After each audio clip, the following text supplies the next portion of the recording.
Hello friends, welcome to Microsoft Access.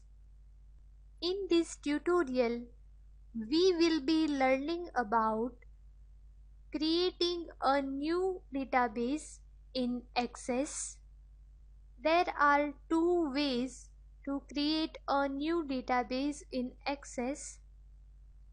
First is creating a new database from scratch.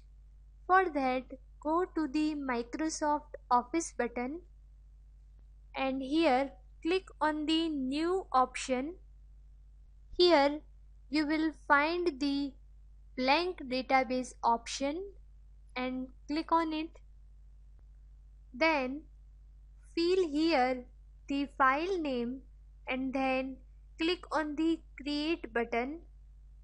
Second is to create a new database from templates. For that, go to the Microsoft Office button and then click on the new option.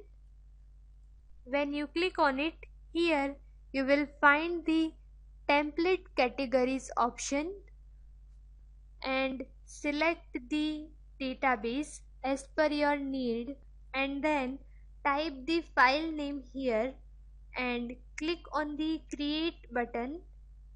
You can see that the new database has been created. This was the learning about how we can create a new database in Microsoft Access. Thank you.